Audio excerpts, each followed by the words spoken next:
Welcome to 9 Bob Note with Paul Isles-Rush and Ken Moss.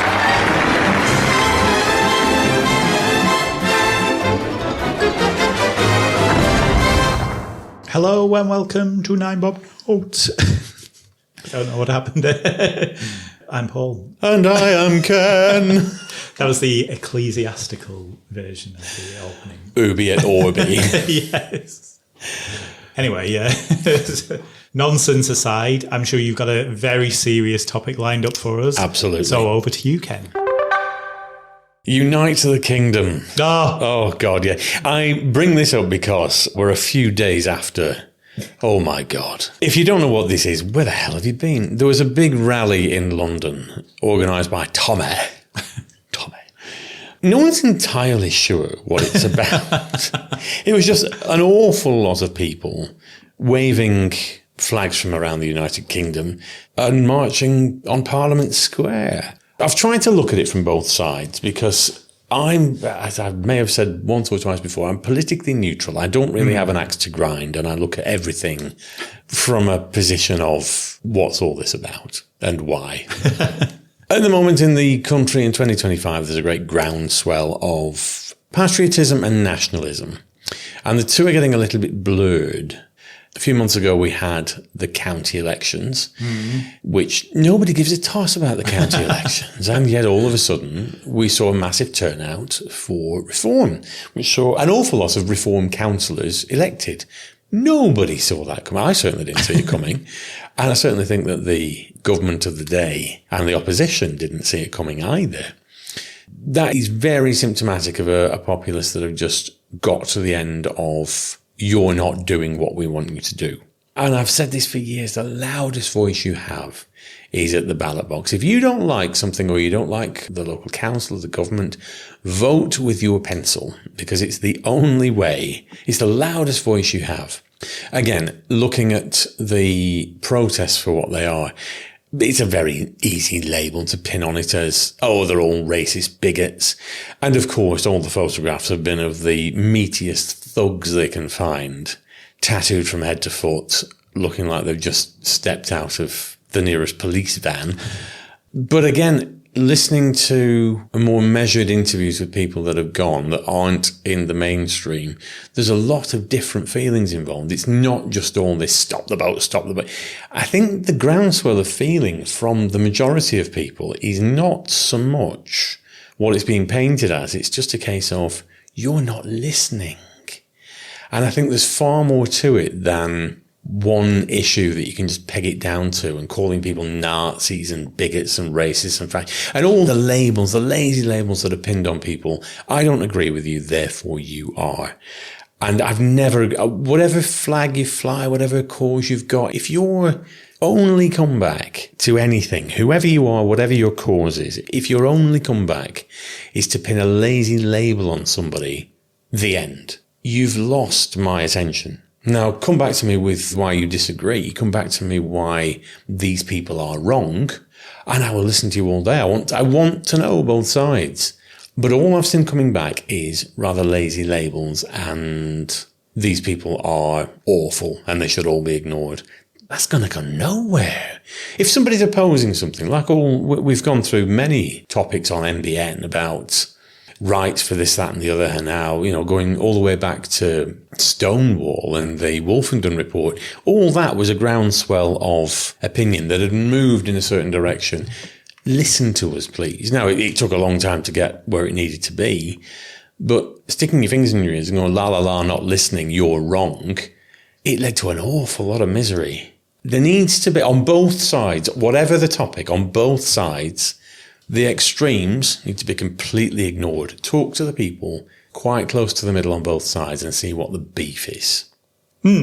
Yeah, I do agree that there is nothing to be gained by a bunch of people marching in London. Depending on which interview you listen to, Tommy Robinson, there was 100,000 people there, or up to 3 million people there at one point. I think we'll split the difference on those figures. Yes. There is nothing to be gained because those people marched there, and like you said, no one's really sure what it's about because there were so many different people. So there were people who were going along and genuinely concerned about a certain thing. That's fine. But they were drowned out by the Stop the Boats crew, this is our country, this is our flag. Because the whole thing that Tommy Robinson and his crew were going to, on the whatever date it was, unite the country under our flag, spelled A-R-E, because it's always spelled A-R-E. And similarly, there's nothing to be gained from everyone else saying, well, those 3 million people are all just racist thugs and they haven't got a valid opinion. So there is the sort of middle ground, but I don't understand where this whole flag shagging as it's been coined. I mean, it's not a nice term, that, but it's such a shame. We aren't, as a nation, proud of our country and of our flag. I don't know why. Well, I mean, when you look at the news, it's quite easy. But the news, yes. But, for example, we in the village where I live and where you grew up, a few years ago, and I think it was round about the time of the platitubes, it might have been, or something like that. But somebody said, because we've got a row of shops, Hope Terrace, and it would be really nice if each of those shops had a flagpole, sticking out of the wall, and we could fly the Union Jack. And so they did. The local businesses clubbed together and paid. They checked with the council and it was all okay. So they've all got flagpoles. And so on like the Platinum Jubilee, the Coronation, I think Remembrance Day, they fly the Union Jack. They fly the St. George's flag around about the time of St. George's Day. They've also got village flags that just say Lostock Hall on them. Really? Yeah, that they fly in July around about the time of the carnival. Oh, splendid. Yeah, and it looks really nice and it's great and it just makes you think, oh yeah, that's, it's nice. Now,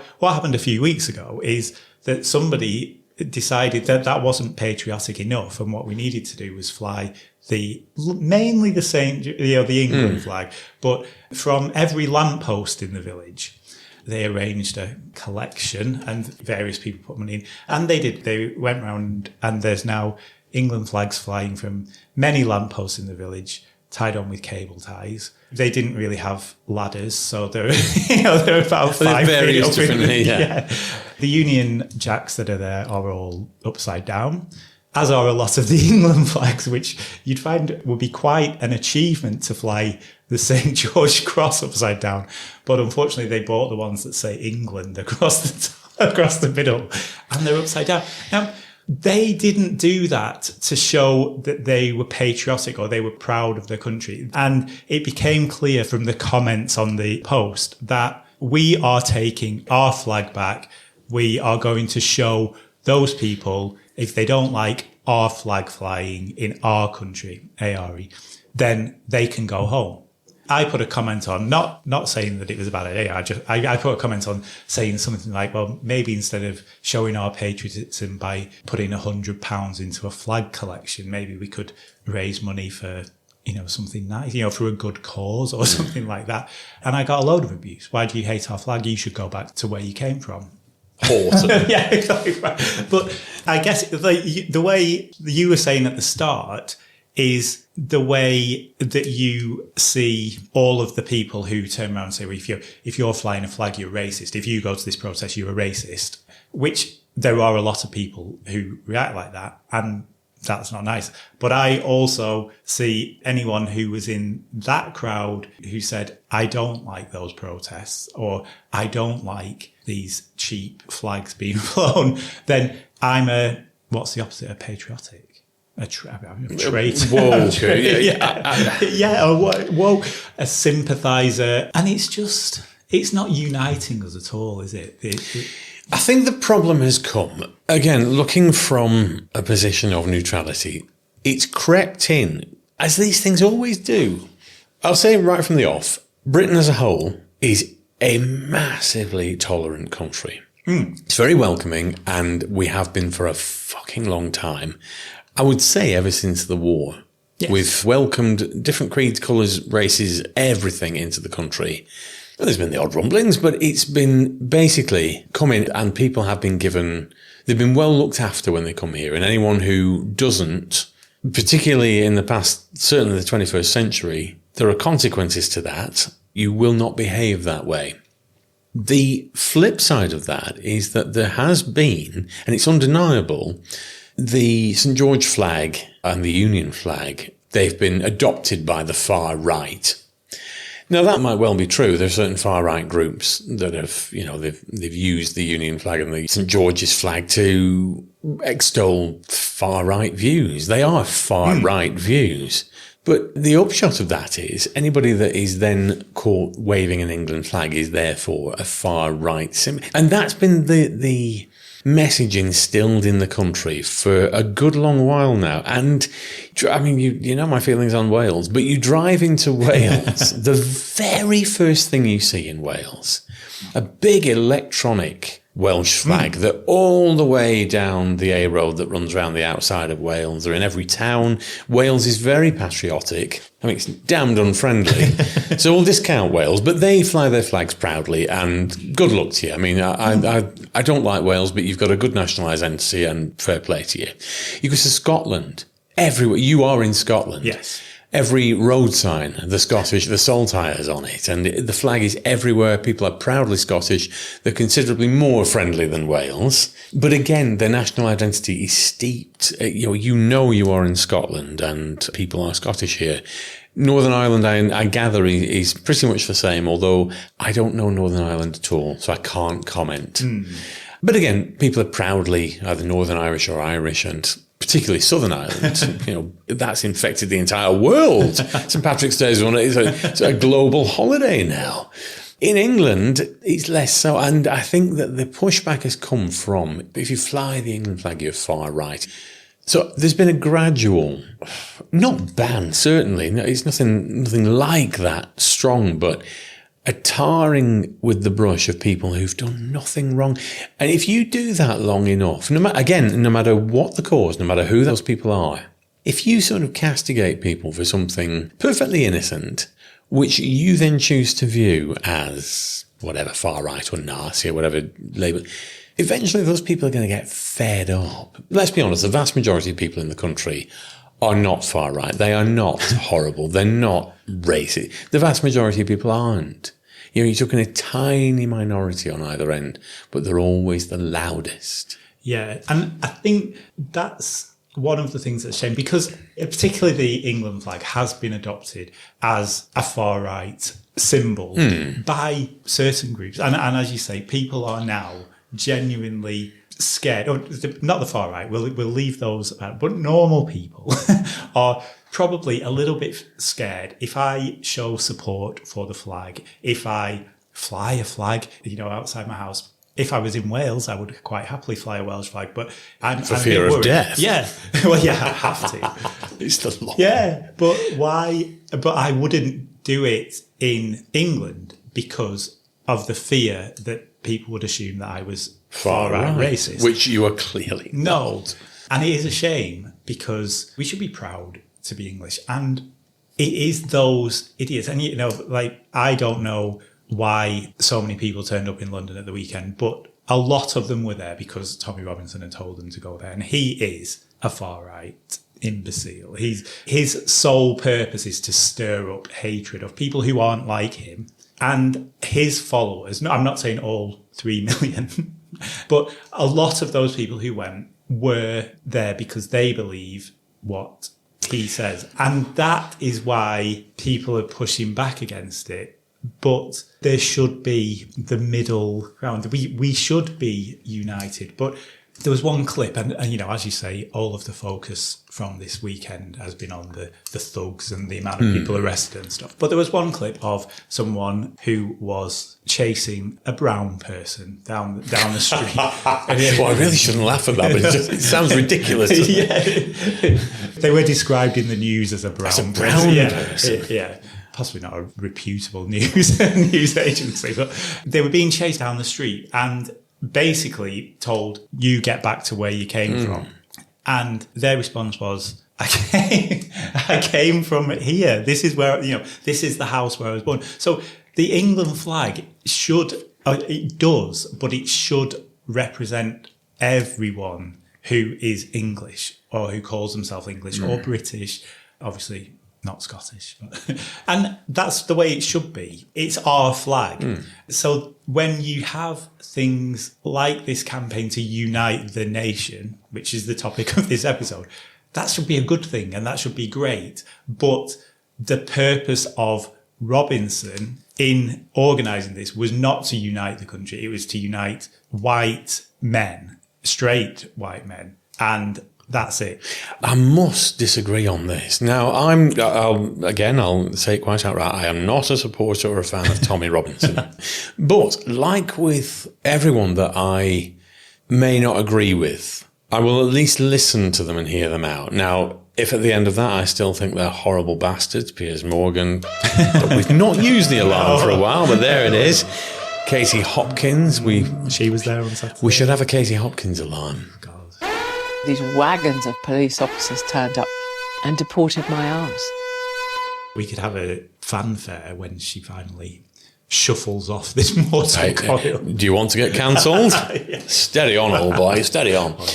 But again, I looked deeper into what this event was, and you read the various different accounts that aren't in mainstream media, and it was, I saw a Northern Irish man, his Northern Ireland flag flying proud.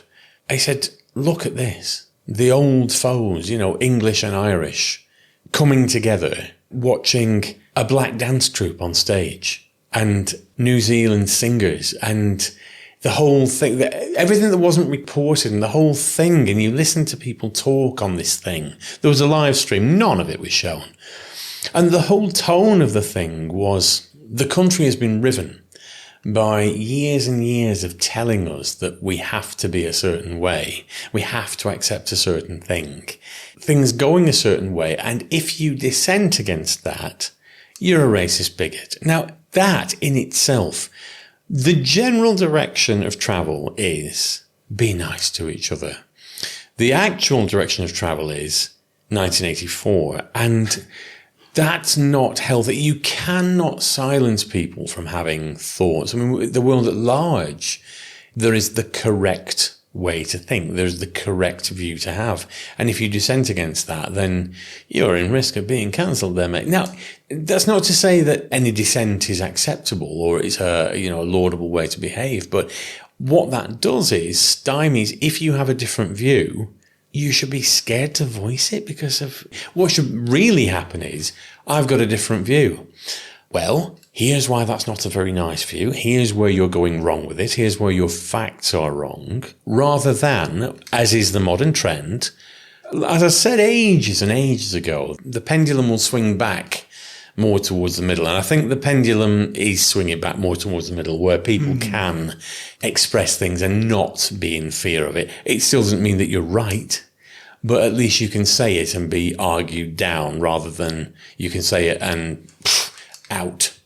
And I don't think, again, on either end of the spectrum, I do not think it's healthy for you to not to be able to express your view for fear of being fired or cancelled or labelled, just because you have a different view to the accepted norm. That is not the way for healthy debate. It's not the way for healthy critical thinking. It's silencing these people or pinning labels on them or ostracizing them. All that does, and in every single case, no matter what your cause is, silencing people only makes their core stronger. Yeah, it's a good point. And, we see all the time, as soon as anyone says anything and you tell them that you don't agree with them, we live in a country that has free speech. I can say what I want. Absolutely fine. That's fine. Nobody is cancelling or silencing Tommy Robinson or Katie Hopkins. Katie Robbins. Good Lord. No, she's a very, very good impressionist. I would never slag her off. No, Katie Hopkins, where is she now? She got her own podcast and that's it. She used to be all over every bloody mainstream thing. Yeah, but she wasn't cancelled because of her views. She was fired. I mean, she got fired from the Daily Mail. But how bad do you have to be? That was it, because she said some things. The Daily Mail. It wasn't just, I gave my opinion and it wasn't very nice. She said some things that were illegal, essentially, that you can't put in print. And But that's not having an opinion. No. I mean, Katie Hopkins and the Morgan creature, they are examples of people that have gone way too far. That is stirring up hatred. There was an interview years ago with Ronnie Corbett, with racist. Piers fucking Morgan. I couldn't watch it because it was Piers Morgan. I loved Ronnie Corbett. The guy was a god. And all these old actors and comedians, they worked their way up from nothing through the club circuit onto TV. They'd earned their stripes. Now, again, that's a whole other cupboard of morals to open up. But look at anybody from history, peel away the paint, you'll probably find something pretty unpleasant inside. I know people take historical figures and laud them as these great paragons of virtue. I suspect they weren't. So let's not take people from history and pretend they were saints. None of them were. However, Morgan and Hopkins, they're two examples of people that are just... What's the most sensational thing I can say in order to provoke a reaction? Now, you can fuck right off. I have no time for you at all. Tommy Robinson is a case in point. Now, obviously he's one of these people they've tried to silence, and so far he's got an entire pseudonym personality. He's got a new character out. It's not even his real bloody name. But there's this thing called the Oxford Lectures. And the debates with people on all ranges of topics. And there was one with Tommy Robinson a couple of years ago, and I thought, right, go on, I'll give it the time of day. I want to know. And it was one of the most erudite, balanced things I've ever heard in my life. And it wasn't all hate rhetoric, and it wasn't all mad conspiracy theories that, they're coming to take your jobs. There was none of that at all. And it took in views and video footage from people of all creeds and colours. And it was balanced. And I thought, well, if that's the tone of your speeches, and so I listened to a few of, his other sort of videos and things, and I thought, well, I can't actually see that there's anything hateful here or trying, and even the march on Sunday. I'm not lauding the fellow or trying to paint him as anything saintly or anything, but I just think that whenever somebody's attacked that far, He's not been attacked. No. It's sort of his views or sort of demonised would be a better word. Why are they? Let's scratch the paint there. So I am very interested in listening to people like Graham Linehan, J.K. I want to know what the deal is on the other side of the fence. I'm very centrist. I don't have no axe to grind on either, but I want to know why. And I've not seen so far the levels of hatred coming from the people that are being vilified compared with the people that are in block capitals all over Twitter. Kill these, they are horrible, homophobic, rapists. That though is because people like Tommy Robinson, people like Joanne Rowling, if you must bring her into it, they're very... Should we have a roll? Yeah, let's just cancel her. They're very good at, it's called dog whistling. You've said it before. And so they will say something, and as you say, Tommy Robinson, I didn't see that, but I can imagine that he's very good at standing up there and putting his case across and coming across as very reasonable. But there are certain things that he will say that the people who he's actually aiming at, they'll be triggered, and they'll be the idiots who then go and march and say, oh, remember when Tommy's, it's like people who use one line out of the Bible and suddenly build a whole thing. Yeah. And similarly, the big argument when you're talking about J.K. Rowling and her horrific views is they always turn around, her fans will always turn around and say, well, show me one time when she has said something transphobic. And of course, there's nothing written down, but the subtext is there. So she knows that everybody knows. So the people who are her fans know exactly what she's saying, and the people who she's aiming it at, although recently she's just given up that completely and she's just gone full of crazy. But, the people who, they know what she means, and that's why people like that are dangerous.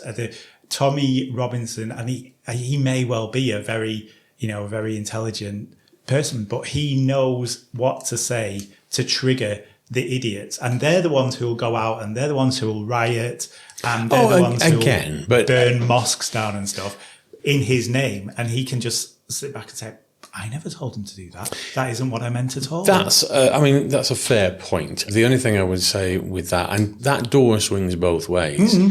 And you look at the sort of the anti-rolling lot, the pro. Let's take pro-trans as an example.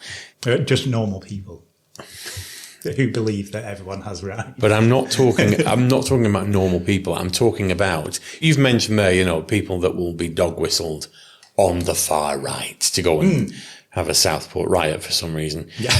Whatever.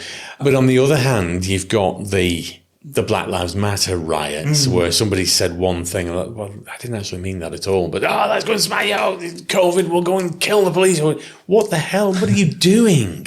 This happened in America, it's nothing to do with here, but one whistle here and don't do that. Or the very extreme pro-trans lot that do mental shit. You're mandating then to the extreme, the fringes, the very fringes. Those are the only ones that are reported on, and far more on the right than the left. And to focus on it might incite these people. Well, I don't particularly support the extreme anti of J.K. Rowling. Because, again, I've not seen anything what she said may well trigger somebody on the far right to do something mad. Stephen Fry, he's come out, I was never a friend of, brilliant, no worries. But Stephen Fry, and then you get these mental responses on the very fringe, not the vast majority, the very fringe. And those people colour the rest of them. You cannot pander to the fringes because they're always going to, it doesn't matter how extreme they are, they're always going to be there. So you can't silence somebody because, well, if she says this, then these people way over here are going to do something mad, like smash a shop window or daub graffiti on somebody's barber shop. You can't say that because it stifles good, honest, critical debate. And boiling it down to its barest bones, that is what we need. And at the moment, the country is a long way off a measured debate, and that is what we are screaming out for.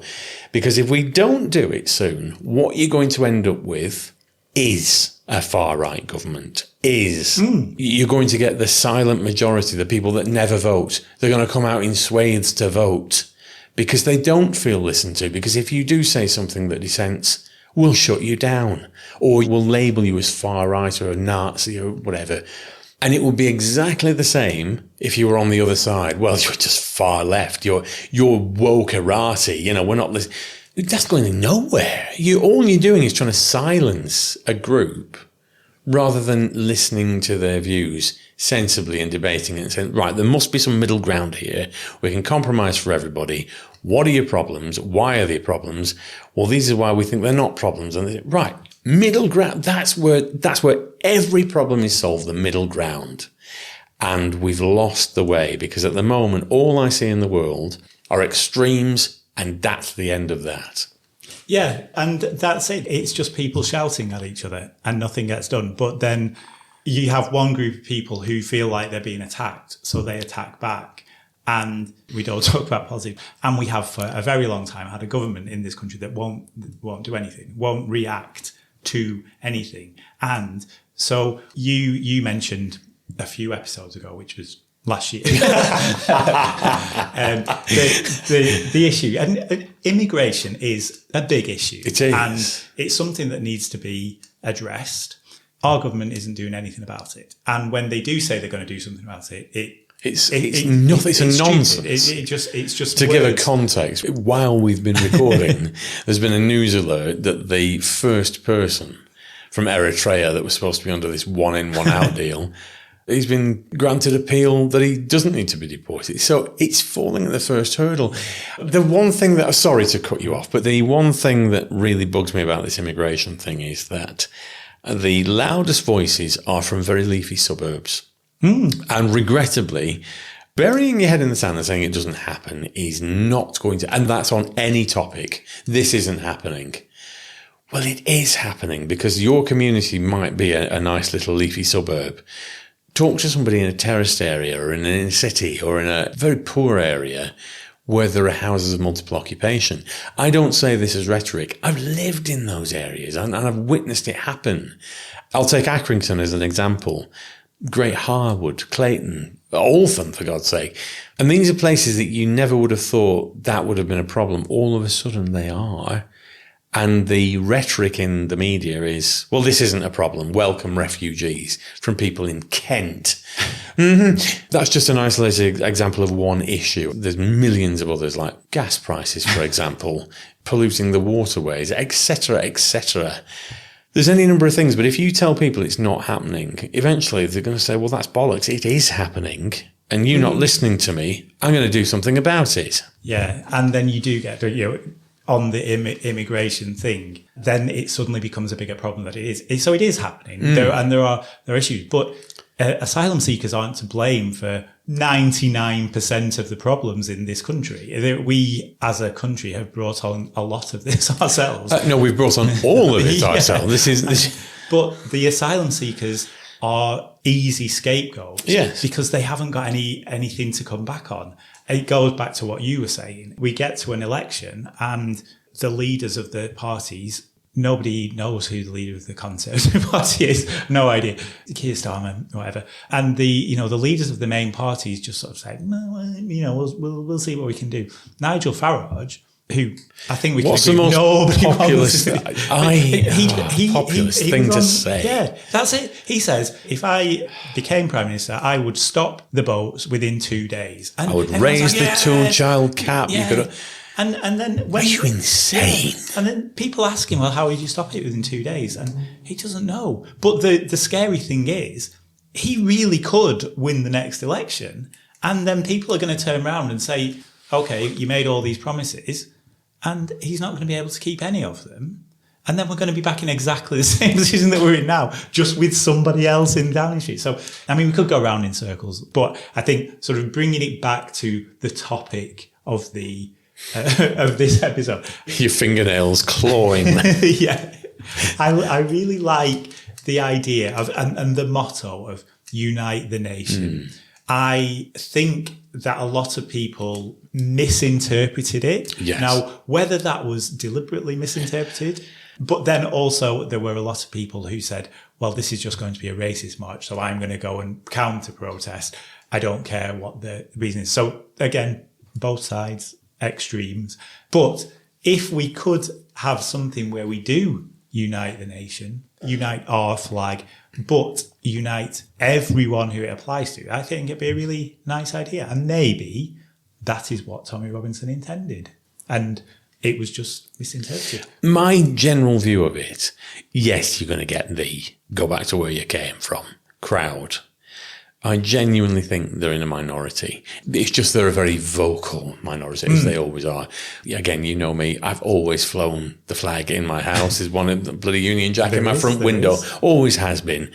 Now that will be viewed as, is he far right? And it never has been. And it shouldn't be. It shouldn't be. But then Keir Starmer, God bless the man, he's just saying exactly what Reform say about a week after his policy. Yeah. The Metropolitan Police.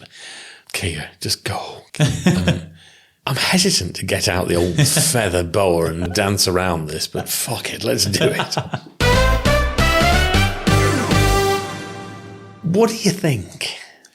Like I said, giving the benefit of the doubt to the intention behind it, I would like it. It goes back to, remember that One Britain, One Nation. Oh my God. What were they thinking? That kind of thing. I like the idea. And I love, when we do unite and, for like things like the coronation, again, there's always people shouting at the back, but coronation and even Remembrance Sunday and things like that where it really makes you proud to be British. Yes. Stuff like that. Yes, very important.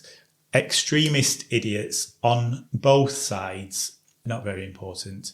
They need to be quiet. So I'm going to stick with the centrist theme and go 3 feather boas. I'm going to go with 4 feather boas. I think the whole debate, it's too big to ignore. And I think it has the potential to be something a lot more unpleasant. The longer you ignore it, the longer you pin a label on it, the worse this situation is going to get. You really need to start listening to each other. Not, again, no one person's view or no one group's view is more important than another. You need to find centre ground. So it's a 4 out of 5 for me. Obviously, I play Obon every morning over breakfast from my Union Jack and mug of tea. Absolutely. And yes, Heil Charlie. I'm going to take us into a deeply serious territory with Squeening Creek. Oh my God. Yeah, that one.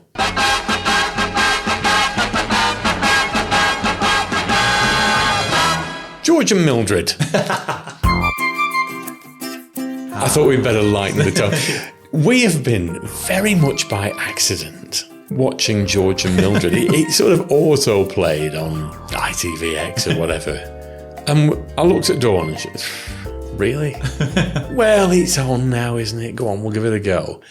We have been inexplicably hooked. What the deuce? So, yeah, George and Mildred, an ancient sitcom on ITV. Give it a whirl. It's harmless 1970s fun. It stinks of the 70s without the offensive relish. Yes. Yeah. If you want something easy and silly to watch, we have been properly belly laughing at it.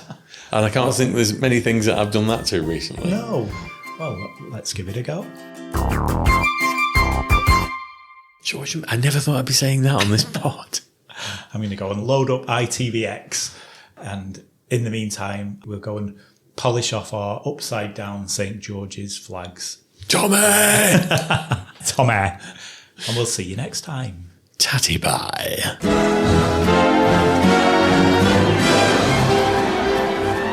Nine Bob Note featured Paul Isles Rush and Ken Moss. Title music was by Mark Shyman, and the programme was produced by Maverick Productions.